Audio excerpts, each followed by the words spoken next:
Siz değerli kardeşlerimizden katılım ve katkılarından dolayı Rabbim razı olsun.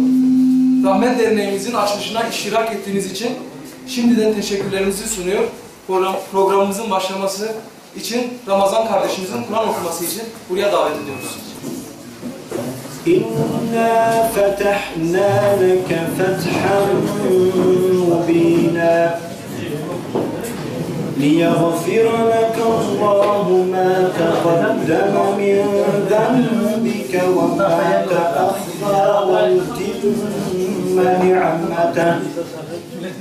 Allah'ın izniyle Lüneburg bölgesindeki, yani Beringen'de, burada Müslüman kardeşlerimizin maddi ve manevi katkılarıyla bugün derneğimizin açılışını gerçekleştirmekteyiz ve bu vesileyle emeği geçen tüm kardeşlerimizden Allah razı olsun. Şüphesiz bizim dernek açımızdaki asıl maksat insanları kullara kulluktan kurtarıp sadece Allah'a kulluk yoluna göstermektir. Manevi eğitimden destek olmak, evrensel ve İslami değerlerle yetişen Allah'a bağları güçlü, kendisiyle barışık, topluma faydalı, ailesiyle huzurlu sosyal çevresindeki örnek bir nesil yetiştirmektir.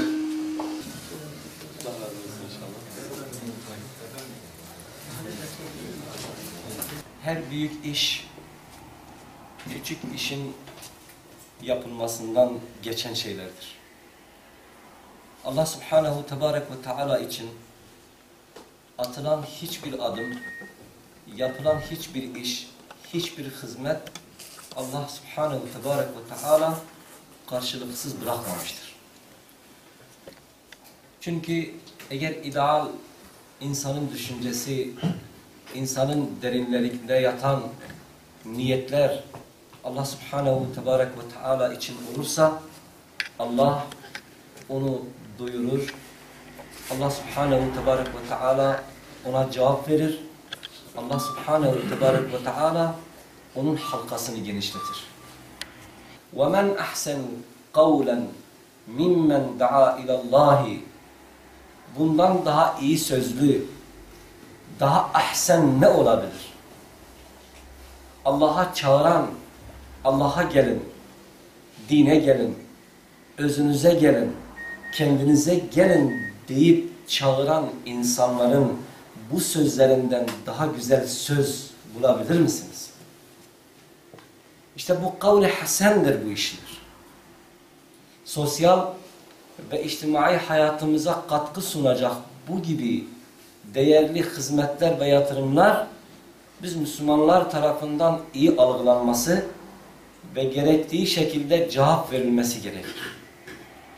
Bu küfür diyarında rahatlığın, bolluğun, her şeyin serbest olduğu bir ortamda insana hizmet esaslı bir düşünce ile yola çıkmış sizin gibi kıymetli genç kardeşlerim ve abilerimin bu davetini Allah Subhanahu Tebarek ve Teala ulaştırmak istediği yere kadar ulaştıracaktır. Velev ki birçok engel de olsa, velev ki birçok problem de olsa, çünkü kadir-i mutlak Allah Subhanahu Tebarek ve Teala'dır. Ben Ömer Nahut. Zolder'da oturuyorum, Belçika'da, Limburg bölgesinde.